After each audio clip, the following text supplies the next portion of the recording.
Bueno, dando sequência ao vídeo anterior, está na hora de a gente ver agora um pouco sobre a associação de resistores. E o que significa associar resistores? Significa ligar no teu circuito mais de um resistor. E existem duas maneiras que eu posso fazer isso. Eu posso associar os resistores em cima do mesmo caminho. Esses resistores aqui estão no mesmo caminho, a corrente só pode passar por aqui. Nesse tipo de ligação a gente vai chamar de série. Ou então tu pode associar os resistores, cada um dos resistores, num caminho diferente. Então tu fornece uma bifurcação, tu fornece diferentes opções de caminho para a corrente circular. Esse tipo de associação é a associação em paralelo. E o que a gente vai ver nesse vídeo é o que acontece com a corrente elétrica e com a voltagem e com a potência elétrica também quando tu associa resistores em série e quando tu associa em paralelo. Vamos ver as diferenças básicas entre os dois tipos de associação. A gente já viu no vídeo anterior que a corrente elétrica não gasta. A corrente elétrica que sai do polo positivo da bateria é a mesma que vai chegar no polo negativo. Quando tu tem um circuito de caminho único, a corrente é obrigada a passar por todos os pontos desse circuito. Então a corrente que passa na resistência 1 é igual à corrente que passa na resistência 2, que é igual à corrente que passa na resistência 3.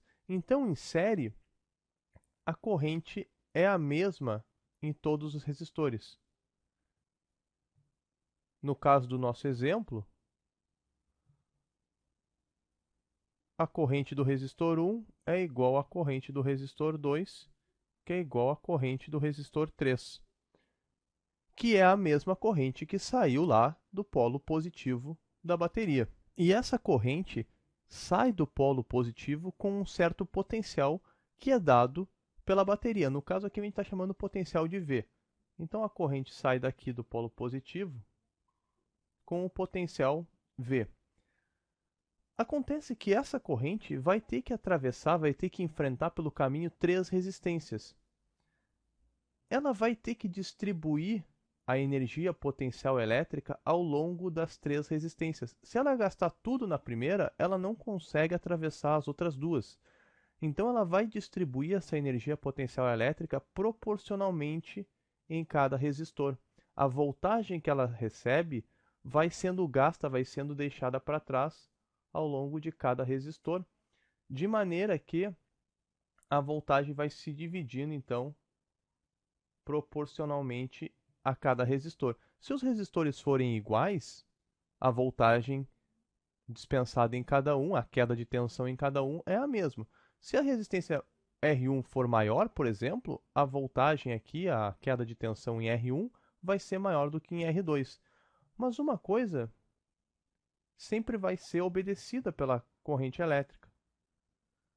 Se tu somar o potencial em V1 mais a queda de potencial em V2 mais a queda de potencial em V3, vai dar exatamente aquilo que a corrente tinha recebido lá na bateria. Ou seja, a corrente sempre vai gastar tudo, todo o potencial ao longo das resistências. Se tiver só uma, a queda de potencial se dá toda naquela uma resistência. Se tiver mais de uma, ela vai dividindo o potencial ao longo das resistências, e quanto maior for a resistência, maior é a queda de potencial. Se eu quiser saber qual é o valor da queda de tensão em cada uma das resistências, basta aplicar a equação da lei de Ohm, V igual a R vezes I. Eu uso a resistência em questão, se for R1, se for R2, se for R3, e multiplico pelo valor da corrente que passa por essa resistência. Uma outra coisa importante de falar é sobre o conceito de resistência equivalente. Imagine que eu quero substituir essas três resistências do circuito por uma que desempenha o mesmo papel que essas três, que produz a mesma corrente, que dispensa a mesma quantidade de energia. Portanto, uma resistência que equivale por essas três. Qual seria a resistência equivalente desse circuito? Quando o circuito é série, determinar a resistência equivalente é simples. Como a corrente, vai ter que enfrentar três resistências, ela vai ter que enfrentar a soma das três. A resistência equivalente, então, é R1 mais R2 mais R3 mais R N e por aí vai, se o circuito tiver N resistências. Essa vai ser a equação da resistência equivalente à resistência que desempenha o mesmo papel que as outras. É interessante notar que, por ser uma soma, quanto mais resistências eu coloco em série, quanto mais resistências eu acrescento no circuito em cima deste mesmo caminho aqui, maior vai ficando a resistência equivalente. E se maior vai ficando a resistência equivalente, maior é a resistência que a bateria enxerga. Quanto maior for a resistência do circuito, menor vai ser a corrente que vai sair aqui da bateria. E, portanto, menor vai ser a corrente que passa nos resistores R1, R2, R3 e por aí vai. E se menor for a corrente que passa por R1, R2, R3 e os outros resistores, menor vai ser a potência, porque a potência depende da corrente que passa ali também. P igual a V vezes I. Se esses resistores forem aquecedores, quanto mais resistores eu coloco em série, por incrível que pareça, menos aquecimento vai ser produzido. Porque mais resistores significa menos corrente. Se esses resistores forem lâmpadas, por exemplo, quanto mais resistores eu coloco, menos corrente eu vou ter, menos essas lâmpadas vão brilhar, menos luminosidade eu vou conseguir. Tudo isso porque colocar resistores em série faz a resistência total do circuito aumentar e, portanto, faz a corrente que circula por esses resistores diminuir. Visto o circuito em série, está na hora de ver o circuito em paralelo. E a primeira diferença que eu consigo perceber visualmente entre o circuito em série e o circuito paralelo é que o circuito em paralelo ele fornece para a corrente mais de uma possibilidade de caminho. Chega um certo ponto em que existe uma bifurcação e a corrente pode se dividir pelos diferentes caminhos. A corrente que vai pelo caminho do resistor R1 eu vou chamar de I1. A corrente que vai pelo caminho do resistor 2 eu vou chamar de I2.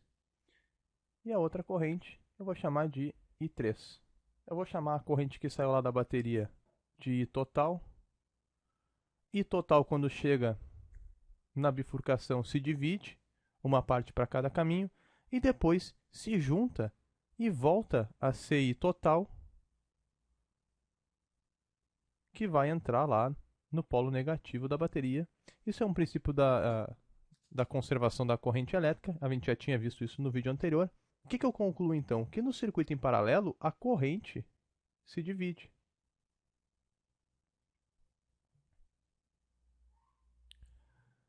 Só que pelo princípio da conservação da corrente elétrica, se eu somar I2 com I1 e I3, se eu somar as três correntes, I1 mais I2 mais I3, isso tem que dar a corrente total do circuito. O que vai determinar essa divisão das correntes, quanta corrente vai ir pelo caminho 1, quanta corrente vai pelo 2 ou pelo 3, são os valores das resistências de cada caminho. O caminho que tiver mais resistência vai receber menos corrente. E, do contrário, o caminho que tiver menos resistência vai receber mais corrente, sempre inversamente proporcional. E o que a gente pode falar sobre a voltagem no circuito em paralelo? Bom, a gente já tinha visto, quando estava vendo o circuito em série, que uma coisa a corrente sempre vai obedecer, que é o seguinte: ela sempre vai ser obrigada a gastar toda a voltagem que recebe da fonte no circuito. Depois de circular pelo circuito, o potencial dela ao entrar no polo negativo deve ser zero. Ela deve consumir, então, tudo que ela tinha de voltagem quando iniciou o circuito. Então, qual vai ser a lógica da voltagem no circuito em paralelo?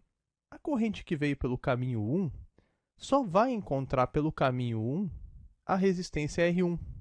Depois que ela passar por R1, ela não encontra mais nenhuma resistência, ela vai embora até o polo negativo. O mesmo acontece com a corrente I2, que só encontra pelo caminho dela a resistência R2, e o mesmo acontece com a corrente I3, que só encontra a resistência 3. Vamos pensar aqui só no caminho 1. Como a corrente que vem por aqui só vai encontrar R1, ela só tem essa oportunidade para consumir a voltagem dela. Então ela vai consumir toda a voltagem V da bateria nessa resistência R1. O mesmo vai acontecer com I2. ela só vai ter a oportunidade de gastar a voltagem na resistência R2. Ela vai gastar toda a voltagem V em R2. Então o consumo em R1 vai ser V, a queda de potencial. A queda de potencial em R2 também vai ser V. E a queda de potencial em R3, como é a única resistência que a corrente I3 encontra pelo caminho, também vai ser V. Qual foi a dedução que eu fiz então sobre a voltagem no circuito em paralelo? Que não importa o caminho, a voltagem é sempre a mesma. Indo por qualquer caminho, a queda de tensão é a mesma. V no paralelo, a voltagem, a queda de tensão é a mesma.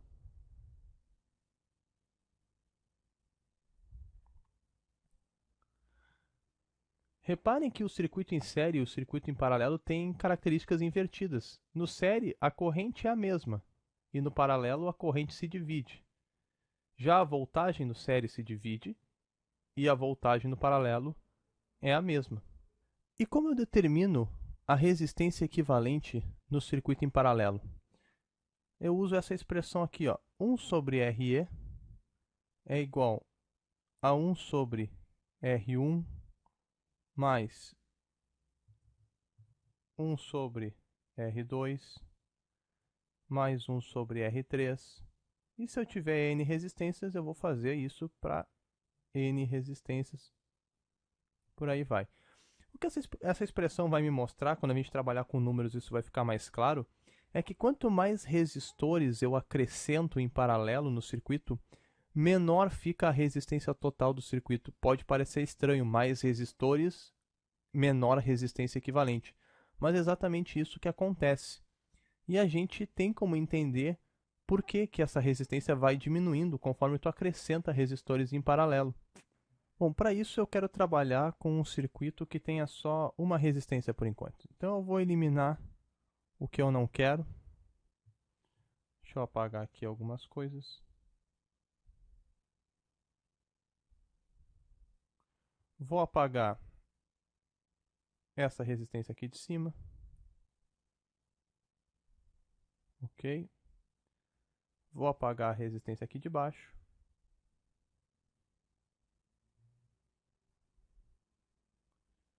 E vou trabalhar só com a resistência R. E a partir de agora, todas as resistências que eu trabalhar serão iguais. Vou chamar de R. Quando eu tenho uma resistência R, a corrente que sai da bateria eu vou chamar de IT. Se por algum acaso eu acrescentar mais uma mais uma resistência em paralelo no circuito, eu estarei trabalhando com duas resistências em paralelo. Se tu for fazer essa conta aqui, tu vai perceber que sempre que tu acrescenta duas resistências iguais em paralelo, a equivalente é a metade. Então a resistência equivalente disso aqui é, na verdade, R sobre 2. Basta tu fazer as contas que tu vai perceber isso. Tu não precisa fazer mais, apareceram duas resistências de valores iguais em paralelo, a equivalente é a metade. Então, o que vai acontecer? Como a resistência equivalente caiu pela metade, a corrente que sai daqui passa a ser o dobro. A bateria enxerga agora metade da resistência, portanto ela vai enviar o dobro de corrente. Quando chegar aqui, a corrente vai se dividir. Metade da corrente vai vir para cá e metade da corrente vai vir pelo ramo de baixo. Se por algum acaso tu acrescentar mais uma resistência em paralelo, acrescentei mais uma resistência em paralelo, agora tu tem três resistências em paralelo. Quando tu tem três resistências iguais em paralelo, a equivalente é 1/3 delas. A resistência agora ficou diminuída 3 vezes. Como a bateria enxerga 3 vezes menos resistência, ela vai mandar 3 vezes mais corrente. Quando chegar aqui, a corrente que vai vir para cá é I, a corrente que vai vir para cá é I, a corrente que vai vir para cá é I. Então, em qualquer situação, quando eu tenho uma, duas ou três resistências em paralelo, está passando em cada uma das resistências corrente I. Quando eu tinha só uma resistência, saía da bateria uma corrente I, que passava nessa uma resistência. Quando eu tinha duas resistências, saía da bateria corrente 2I, que se dividia I para cada uma das resistências, totalizando 2I.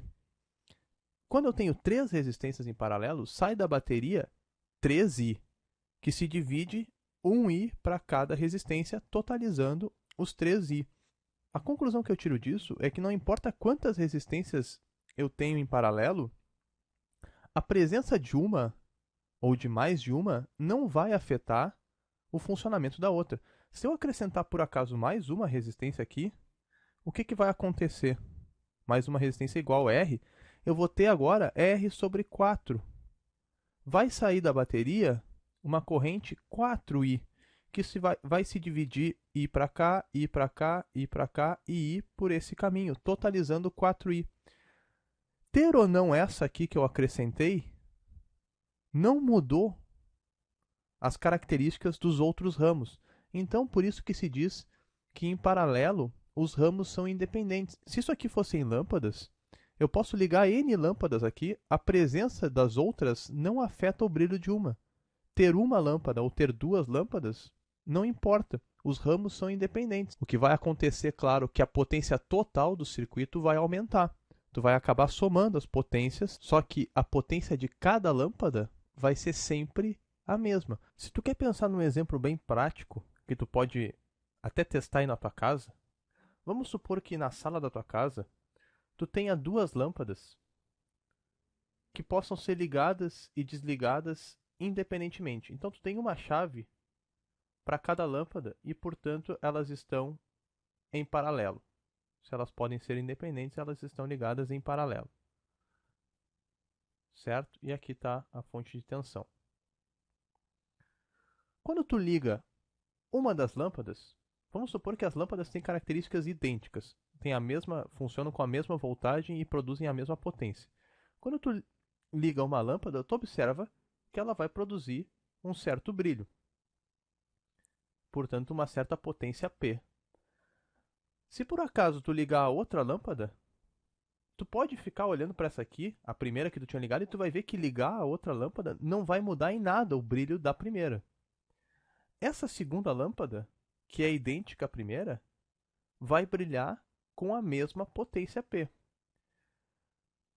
Cada lâmpada é independente e brilha com a sua potência. A potência total que está iluminando a sala passa a ser 2P porque tu tem duas lâmpadas, mas a potência de cada uma das lâmpadas, essa não muda. Se tu por acaso desligar a primeira lâmpada, desligou, ela não brilha mais, o brilho dessa aqui não vai ser alterado em nada, e o que vai acontecer é que a sala vai estar um pouco menos iluminada, só iluminada pela potência P da primeira lâmpada.